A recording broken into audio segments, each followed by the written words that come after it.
Sudan, a land steeped in history, boasts a past stretching back millennia. In the ancient world, the region we know today as Sudan was home to the mighty kingdom of Kush. This kingdom, centered on the fertile Nile Valley, emerged as a major power in the 8th century BCE. The Kushites, known for their advanced civilization, rivaled their Egyptian neighbors to the north. Kush and Egypt engaged in centuries of cultural exchange and occasional conflict. The Kushites even ruled Egypt for a time as the 25th dynasty. Meroe, the capital of Kush, flourished as a center of trade and industry. The Kushites mastered ironworking, producing superior weaponry and tools. They developed a unique system of writing and a vibrant artistic tradition. The pyramids of Meroe, smaller but no less impressive than their Egyptian counterparts, served as royal burial grounds. These pyramids stand today as a testament to the ingenuity and artistry of the Kushites. However, the power of Kush eventually waned. By the 4th century CE, the kingdom had collapsed, likely due to a combination of factors such as the rise of new trading powers and environmental changes. Despite its demise, the kingdom of Kush left an indelible mark on the region. Its legacy lived on in the traditions and beliefs of the people who inhabited the land that would one day become Sudan. Following the decline of Kush, 3 Christian kingdoms emerged in Sudan, Nabatea, Makuria, and Alodia. These kingdoms, located in northern and central Sudan, embraced Christianity in the 6th century CE. For centuries, these Christian kingdoms thrived, fostering trade and cultural exchange with their neighbors. The magnificent churches and monasteries built during this era reflect a rich artistic heritage. However, beginning in the 7th century, the Islamic conquest of North Africa reached Sudan. Arab traders and missionaries brought with them the teachings of Islam, which gradually gained a foothold in the region. While the Christian kingdoms initially resisted the spread of Islam, they eventually succumbed to its influence. By the 16th century, Islam had become the dominant religion in much of Sudan. The rise of Islam brought about significant cultural and political changes. Islamic sultanates emerged, uniting various ethnic groups under a common faith. Arabic became the language of administration and trade, further solidifying Islam's place in Sudanese society. The legacy of this period is evident in Sudan's predominantly Muslim population and Arabic language today. The 19th century ushered in a new era of foreign domination in Sudan. In 1821, Egypt, under the rule of the Ottoman Empire, conquered Sudan. The Egyptians, seeking to expand their territories and control Sudan's resources, imposed a harsh rule on the Sudanese people. They exploited the land for its ivory, gold, and, tragically, slaves. This exploitation led to widespread resentment and resistance among the Sudanese. Amidst this oppression, a charismatic religious leader named Muhammad Ahmad emerged. Declaring himself the Mahdi, a messianic figure in Islam, he called for a jihad or holy war against the foreign occupiers. The Mahdist revolt, fueled by religious fervor and popular anger against Egyptian misrule, swept across Sudan. The Mahdi's forces inflicted a series of defeats on the Egyptian army, culminating in the capture of Khartoum in 1885. The Mahdist state, established in the aftermath of the revolt, implemented Islamic law and sought to create a just and equitable society. However, the Mahdist state faced its own challenges, including internal divisions and external threats. The British, concerned about the Mahdist state's growing power and its potential threat to British interests in Egypt, prepared to intervene. In 1898, a joint British-Egyptian force, led by Lord Kitchener, marched on Sudan. Armed with superior weaponry and tactics, the British decisively defeated the Mahdist forces at the Battle of Omdurman. This battle marked the end of the Mahdist state and the beginning of a new era of foreign rule in Sudan. Following the Mahdist War, Britain and Egypt established the Anglo-Egyptian Condominium in 1899. This agreement, while ostensibly a joint rule, granted Britain effective control over Sudan.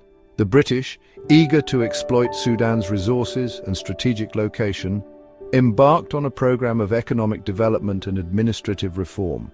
They introduced cotton cultivation, expanded irrigation systems, and built railroads to connect Sudan's interior to the outside world. However, British rule also exacerbated existing divisions within Sudan. The The British adopted a policy of divide and rule, favouring the Arabized north over the predominantly African south. They invested heavily in the north, developing its infrastructure and education system while largely neglecting the south.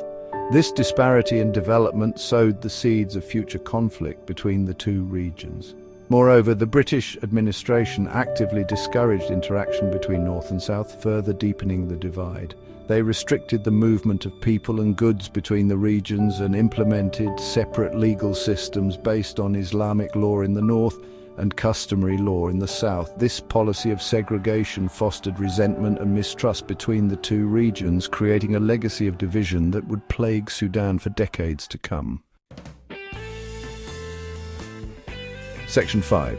The struggle for independence and the scars of civil war. As the Second World War ended and the age of European colonialism began to wane, Sudanese nationalism surged. Sudanese from all walks of life, inspired by the independence movements sweeping across Africa and Asia, demanded an end to foreign rule. The British, facing growing pressure both domestically and internationally, reluctantly agreed to grant Sudan independence. On January 1, 1956, Sudan finally achieved its long-awaited independence.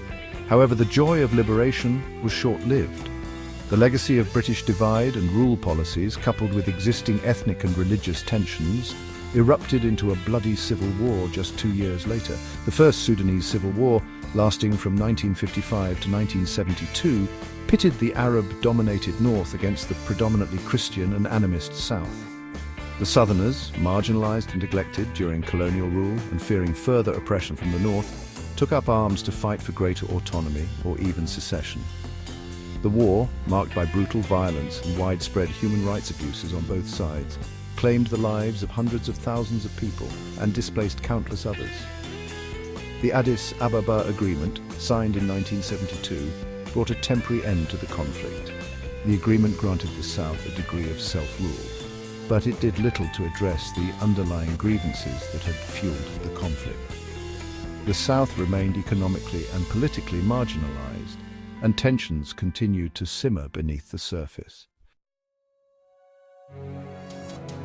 Section 6. A nation divided, the South secedes. In 1983, the fragile peace brokered by the Addis Ababa Agreement unraveled. The Second Sudanese Civil War, even more brutal and protracted than the first, erupted when the government, led by President Gaffar Nimeri, attempted to impose Sharia law on the entire country, including the predominantly Christian and animist South. The South, fearing religious and cultural subjugation, once again took up arms against the North. The Second Sudanese Civil War raged for over 2 decades, claiming the lives of an estimated 2 million people and displacing millions more. The conflict was marked by horrific human rights abuses, including widespread killings, torture, and the use of child soldiers. The international community, appalled by the scale of the suffering, condemned both sides for their role in the violence. In 2005, after years of negotiations, the government and the Sudan People's Liberation Movement, the main rebel group in the south, signed the Comprehensive Peace Agreement. The CPA granted the South autonomy and paved the way for a referendum on independence in 2011. The referendum, held in January 2011, resulted in an overwhelming vote in favor of independence. On July 9, 2011, South Sudan formally seceded from Sudan, becoming the world's newest nation. While the secession was largely peaceful, many challenges remained, including border disputes, oil revenue sharing, and the plight of those displaced by decades of conflict. Section 7. Omar al-Bashir's controversial reign conflict and international condemnation. While the South struggled for independence, another conflict raged in the western region of Darfur. In 2003, rebel groups in Darfur, comprised mainly of non-Arab tribes, took up arms against the government, accusing it of marginalization and discrimination. The government, led by President Omar al-Bashir, responded with brutal force, unleashing a wave of violence against the civilian population. Bashir, who had seized power in a military coup in 1989, ruled Sudan with an iron fist. He imposed a strict interpretation of Islamic law, cracked down on dissent, and oversaw a regime riddled with corruption and human rights abuses. His government's brutal response to the Darfur conflict drew international condemnation. The conflict in Darfur, characterized by widespread killings, rape, and displacement, was widely condemned as genocide by human rights groups and many Western governments. The International Criminal Court issued arrest warrants for Bashir in 2009 and 2010 on charges of war crimes, crimes against humanity, and genocide. However, Bashir remained defiant, evading arrest and continuing to rule Sudan despite becoming an international pariah. The conflict in Darfur, while garnering less international attention than the South's secession, had a devastating impact on the region. Hundreds of thousands of people were killed, and millions more were displaced, creating a humanitarian crisis of immense proportions. The conflict also destabilized the entire region, spilling over into neighboring Chad and the Central African Republic. Section 8, the post-Bashir era, a glimmer of hope and the shadow of conflict. In 2019, after nearly 3 decades in power, Bashir's rule came to an end. Months of popular protests, fueled by economic hardship and years of oppression, forced the military to remove Bashir from office in April 2019. The fall of Bashir, once considered one of Africa's most entrenched dictators, sparked hope for a more democratic and peaceful future for Sudan. Following Bashir's ouster, a transitional government composed of civilians and military leaders was established. The transitional government pledged to address the grievances that had fueled years of conflict, including introducing democratic reforms, delivering justice for past atrocities, and reviving Sudan's battered economy. However, the transition to democracy proved to be a fragile and uncertain process. The military, a powerful force in Sudanese politics, remained reluctant to relinquish its grip on power.